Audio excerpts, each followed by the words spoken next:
Welcome back to Just Chattin', and this is the series of videos we do on Thursday and Sunday evenings just for our own amusement. Well, it's 90 degrees here today, so that's why my hair is blowing. I got a fan going on here because it's quieter than an air conditioner, but I know the hair blowing may be distracting. I'm going to have to beg your indulgence. Bear with me because, well, the air conditioner's noisy, and without something, I would not be able to do a video. Did I say it was 90 degrees here? For our friends in the UK, that's about 32. So, yeah, very, very warm. And it's actually gone down because I'm doing this later in the day. So the temperatures actually started to drop. It was pretty bad. This is normal for Pennsylvania in July and August. It really is, at least my part of Pennsylvania. But I'm not a big fan of the heat. I always thought living in a sort of northern state, I would be spared the incredible heat. No, that was just crazy wishful thinking. So, today I thought we would talk about a lot of stuff because the rumors are just bouncing off the wall about our favorite Montecito ex-royals. So, we're going to talk a little bit about that, about some things, some threads from previous videos that are sort of resurfacing. And we're going to end up with talking about the channel donations for the month of June at the end. I'll wait until the very end. Okay, so when we come back, we're going to get started.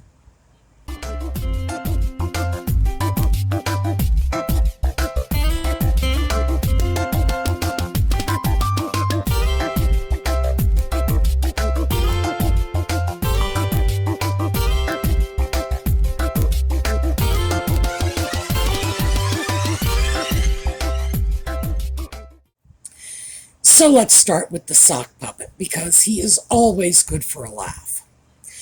Well, in his lawsuit against the Murdoch publishing empire, he is apparently starting to run into a little bit of trouble. He wants this to go to trial. I guess he thinks if he has a jury, he'll be able to rely on the goodwill the British people once had for him. I don't know. I tend to suspect that the British population is going to be no happier to see their free press trodden upon than we are here in the US. So maybe a jury trial isn't such a good idea. Also, because he's such an idiot, and this trial is really highlighting that. It's like, he's so much better keeping his mouth shut and leaving people in doubt. Because, frankly, okay, he has no evidence.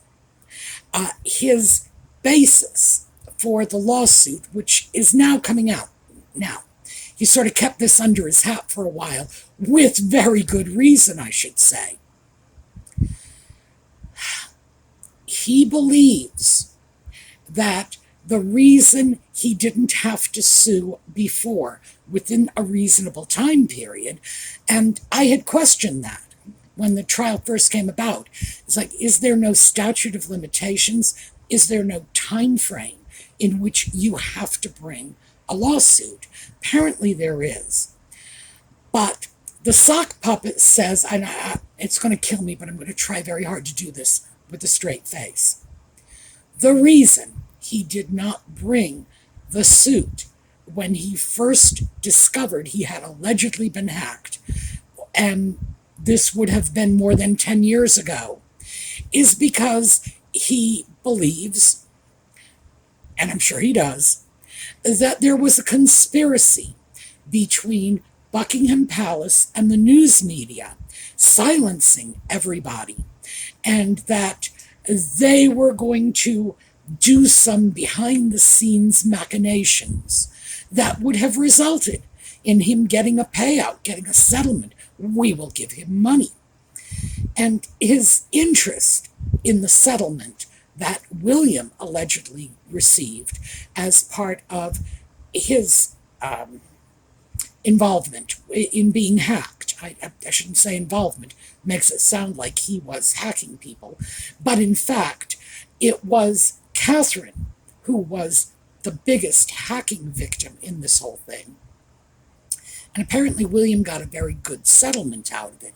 And that seems to be the sock puppet's motivation. We're right back to that, and he got the bigger bedroom. It's like listening to a toddler. It really, when my sisters did this, and they did this to me, one of my sisters was 2 years older than the other.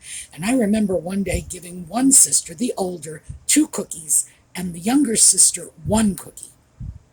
Because she was smaller. She had a tinier tummy. She couldn't eat 2 cookies. And of course she carried on and complained. And listen, I didn't study education for nothing. So I picked up her cookie, broke it in half, handed it to her, and suddenly she had 2 cookies and she was perfectly happy. I think somebody really needs to break that cookie in half for the sock puppet, because he's probably like right up there with my 2-year-old sister. You know, she got more, I need more. Give her a broken cookie and she's like, okay, yeah, it's 2 now. I'm sure it will work on him. But he has no evidence of this bizarre conspiracy. And the opposition's attorney has put it forward as, I believe that it was an Alice in Wonderland, which is a lot kinder than I would have characterized it. You know, I would have just referred to this as what I believe it is, which is drug-fueled paranoia. The fact is, he can't list anybody involved in these conspiracies. He can't even remember who allegedly informed him of these conspiracies. And when I look at this as an American, my first thought is, how is this stuff even admissible in court? Now, a judge should be able to back away and say, okay, this is relevant, this is not relevant. But in the U.S., especially in jury trials, you can't just throw stuff like that out. Probably because jurors may be less likely than a judge to sift out what is legally admissible than what is not. But still, he has nothing but wild and utterly unsubstantiated allegations. And apparently, he thinks he should prevail. This should go all the way. And this is not the only lawsuit. It seems to be one of, I believe, 4 lawsuits. So it's just crazy. And it's getting crazier by the minute. And that is going to play into other stuff. So, while we are on the subject of lawsuits, let's talk about Shallon Lester. Now, she is a YouTuber. I've never seen her videos. I don't know what she does. I think it's like celebrity interviews or whatever, that sort of thing. Not the sort of thing that's going to be extremely interesting to me personally. Nothing against Ms. Lester. But she was featured in Nutmeg and Ginger's docudrama, you know, their propaganda piece on Netflix. And now I saw it, so I know the context in which she was featured.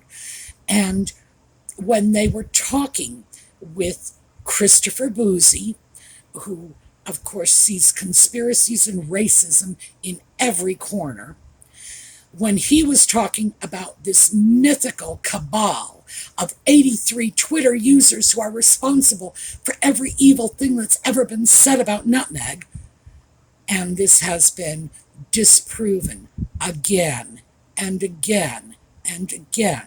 His entire system for determining this, Bot Sentinel, has been proven to be just completely non-functioning.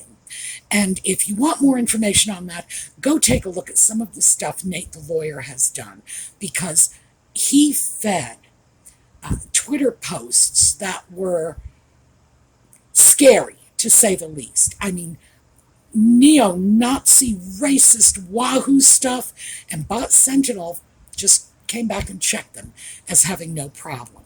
Because apparently, the only time you are actually guilty of racism or misinformation is if your opinions differ from Christopher Boozy's. So anyway, Lester, her face was shown on the video as, in effect, the poster child for these 83 Twitter accounts that Boozy was alleging was responsible for all of the hate tweets. That's basically, he referred to them in that ridiculous report. I've torn that apart in videos. It's a joke. It wasn't even worth the time it took to shred it. He claimed that these were single-purpose hate accounts. In other words, the only reason they were constructed in the first place was to denigrate Nutmeg, which of course is not true. Many of these people, I don't know how many, but I do know many of them, had social media accounts long before Nutmeg was on the scene, way back when she was nothing but a D-list actress in a cable drama that was, it was largely unwatched. She was no one when these people had Twitter and Facebook and often YouTube channels. So, please. Now, Shallon Lester is going to, or she says she is going, I don't know how far this has gone. This is what she intends to do, is sue for defamation of character. And the truth of the matter is, I think she has a very solid case, because even though Nutmeg's crackerjack legal team, because Lord does that woman love her lawyers, they are going to say she wasn't singled out, but putting her face with that information running in the background, yeah, it was defamatory. And I don't know for sure, but I've listened to Shallon Lester, and I do think this is going to be heard in the U.S.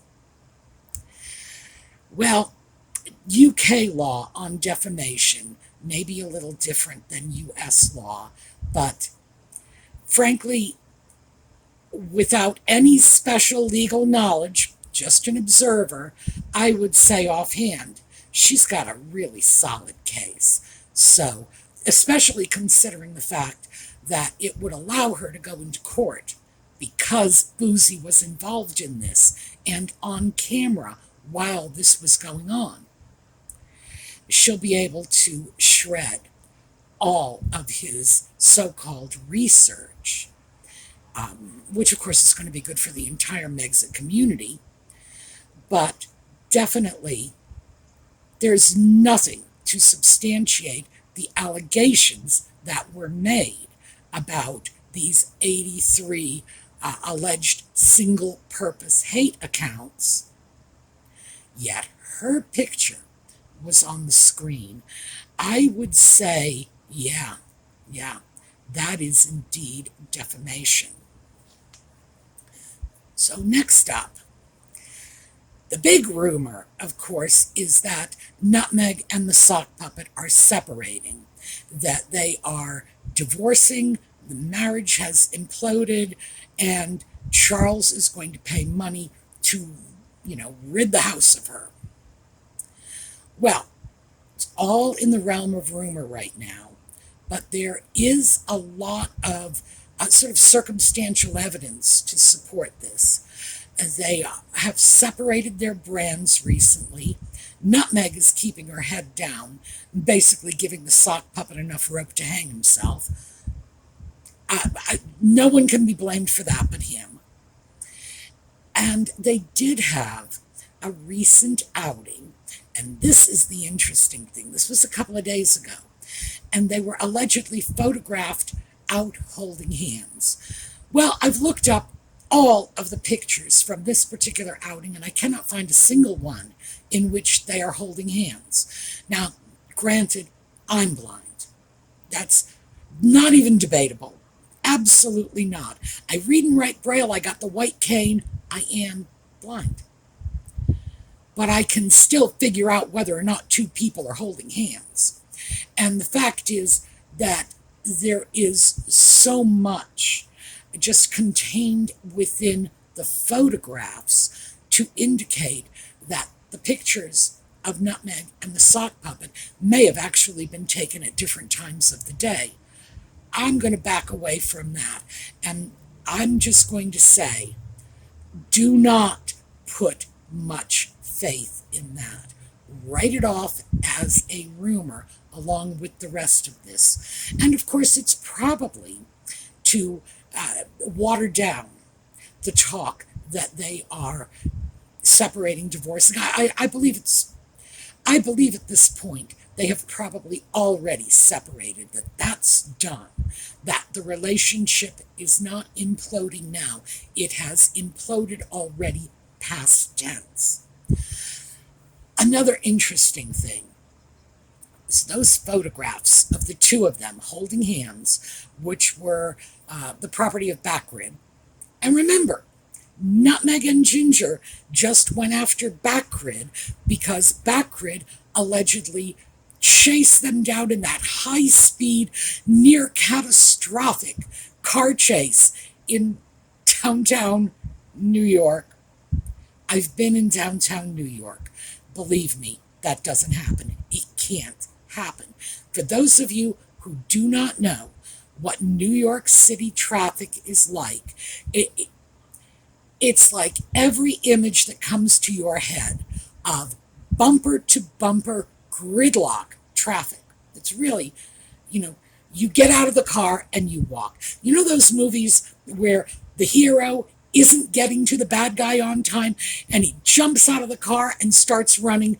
That is New York traffic. It really is. And the fact is that people like Nutmeg, who grew up in Los Angeles, where they really do have bumper-to-bumper traffic at 80 or 90 miles an hour.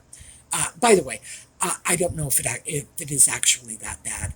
What I do know is they will have bumper-to-bumper traffic, high speeds on the highway, and that's how Los Angeles can have 20 or 30 car pileups, and you just don't see that in other parts of the country. It's because they go bumper to bumper on the freeways out there, which is terrifying. I've been to Los Angeles with seasoned New York City drivers who were like really white-knuckled driving in that. All right, aside from that, that was the same paparazzi service that they were accusing of having, caused this dreadful, mythical car chase. Yet that is the agency responsible for this latest batch of pictures. And it's not just Backrid. It is our old friend Ken Larson. Now, Ken Larson, more than a year ago, had a YouTube channel with Thomas Markle. And this was pretty well known. I watched a lot of that, by the way, mostly for the same reason that you might stand still and watch a train wreck. It's just, you just can't believe it's happening. So this particular photographer is the one who was responsible for photographing Tom Markle, those famous photographs that Nutmeg was so distraught about and that led to the breakdown, allegedly, of her relationship with her father. Well, 2 years ago, I did a video in which I said categorically, I believe this was set up by Nutmeg. I believe she set her own father up. to take this big fall, that she arranged for the photographers to go out because this was Coleman Rayner, and at that time, it was an agency that was her go-to speed dial paparazzi service. And now, of course, we have these photographs from the same photographer who worked with her father on the YouTube channel and allegedly took, well, he didn't, he took the photographs that allegedly led to the breakdown in her relationship with her father. So I went into a lot of detail on that in this video, leaving a link up here. Just take that for whatever it's worth. There were too many problems with the way that whole thing went down, not the least of which, just quick recap, not the least of which is Thomas Markle was living in a little town in Mexico, and somehow the photographs, after they were released, were determined to have been set up because somehow the film in the cyber cafe where some of the photos were taken, somehow that made its way to the British media. And you got to wonder about that, because the photographer was certainly not famous. Thomas Markle was certainly not famous. And it does beg the question how anybody would have known that this particular batch of photographs would be worth anything to anyone. I don't know. I do not for one instant believe it was coincidental that Nutmeg's favorite dial-a-pap was involved in this, and subsequently dealt with other pap walks like this. So, yeah, we've got to take this all with a grain of salt. That entire Nutmeg and the sock puppet, and they're out holding hands that for some reason wasn't photographed, but that outing was photographed by Ken Larson. Well, it absolutely says complete setup, total staged photo op to me. And then, again, begging questions, you have to ask yourself why it was so important for Nutmeg to put these photos out there and try to reinforce this idea that they are still together. Now, if you look at the photos, Nutmeg is all smiles, and the sock puppet looks like he's on his way to his own execution. Just saying. All right, so this is very much what the rumors around their separation are wrapped up in. Again, we have talk that Charles is planning to pay to be rid of Nutmeg. I don't know what to make of that. For one thing, people in Charles's socioeconomic bracket do pay to get rid of problems. If a problem comes along, they write a check. That's really how they respond to this. So, is that consistent? Sure. Would he want to enrich Nutmeg to the tune of 50, possibly $100 million? Not likely. But then again, maybe he just really, really, really wants his son back. Who knows? I would imagine that it's not something that's going over well with Camilla, with William, with Catherine. So if this is something that's on the agenda, I have a feeling Charles will be standing alone in this one. And it's important to remember that although no parent should be playing favorites with their children, William is not only his son, but William is his heir in the line of succession. William is next as monarch, and Charles has to be father but also king. So, is that a relationship he's willing to jeopardize in order to get the sock puppet back? Who knows? One thing we do know is that he is utterly devoted to his wife, and no one is happy about the dreadful things that were said about Camilla. Um, I'm not. I always thought Camilla took a really, really bad rap to begin with, because Charles's marriage to Diana was a failure before it even happened. It was one of the most ill-advised marriages since the invention of marriage. I always thought blaming Camilla was wrong. But after having said that, I'm not independently a fan of Camilla's. But I will say, absolutely, Camilla was hard done by from the sock puppet. There's no two ways around it. She did not deserve that whole wicked stepmother narrative he threw out there. And if she is unhappy and bearing a grudge, I will absolutely say she has every right. Charles is devoted to her, and frankly, I think Charles's marriage to Camilla has made him a better man. And it's probably made him a better monarch, too. So, yeah, a sensible person would walk away from that. A decent son would not do that in public. My thoughts on that. Okay, before we go, I did some channel donations for June. And let me just give you a quick. We got donations from Loretta, from Karen, who has been donating since the beginning of the year, and from Margaret. And that enabled us to do the 100 pounds to PTSD resolution. And as I said, we're committed to that.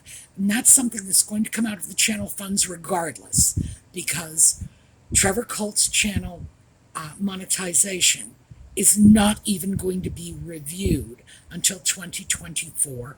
Horrendous, in my personal opinion.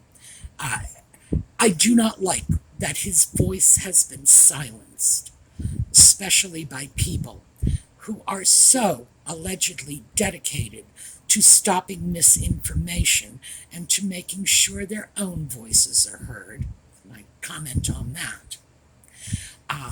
And I also donated $150 to the Royal Society.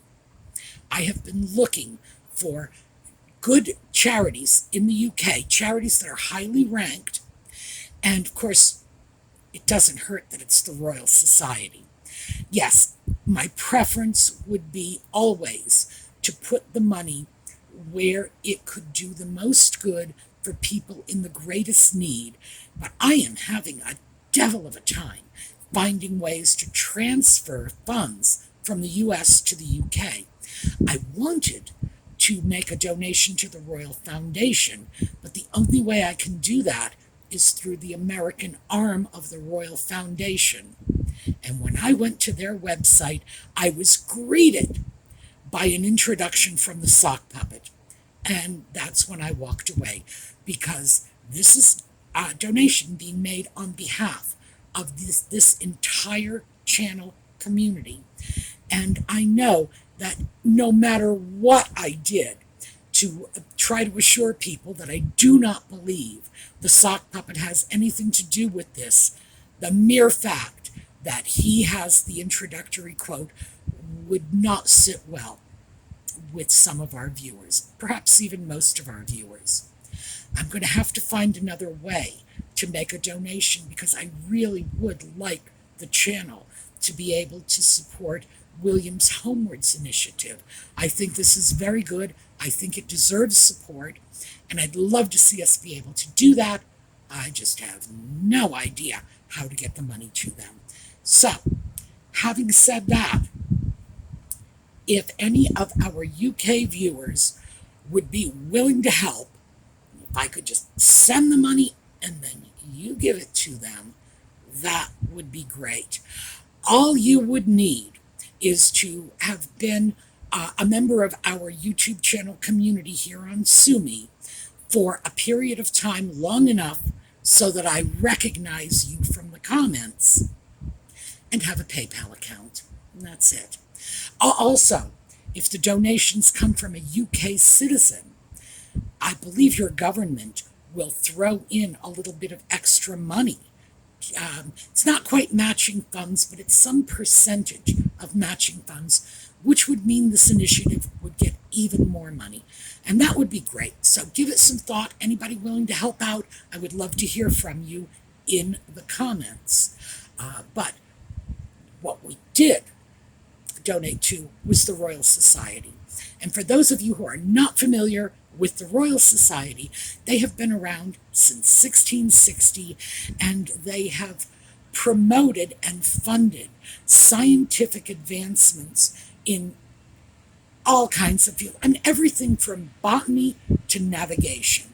And I chose that particular organization for the donation simply because my interest in history means that I am very, very familiar with their work. They were instrumental in, as I say, so many things, in so many different fields. So, yeah, it would be nice if we could send some money over to help resolve the homelessness issue. But if we can't do that, then let's advance education instead. Now, as always, I am looking for your views on what charities we should be donating to. We're still looking for a good charity in Canada. I think next month we're probably going to go back to New Zealand. We found a charity there that was dealing with the children of incarcerated adults, which seems like an awfully worthy cause. And additionally, next up on our list will be LULAC, League of Latin American Citizens. And that was the organization that, when the disaster in Uvalde took place, they offered to help people who wanted to donate. They offered to help funnel those donations without charging anything. No cash transfer fees, no overhead, and they probably paid plenty of cash transfer fees. They probably used plenty of their own overhead to do this. They just transferred the money straight to Uvalde, and as a result of that, I did a little research on them, and yes, this is a very good charity. So those are probably the next two on our list, but still, I really, really want to hear your choices. All right, that is what I have for you today. As you can see, Audie the bad cat was not here. 90 degrees, and he just hides back in the bedroom where he can lay on the bed, and I turn the fan on, and he'll just lay on his back and let the breeze just all over his little tummy, and he's happy. But is he coming out anytime soon? Oh, I don't think so. But a gift from one of our viewers. So Audie is with us in spirit. All right, that's what I have for you today. We're going to take a look at the slideshow on the way out. In the meantime, have a terrific day.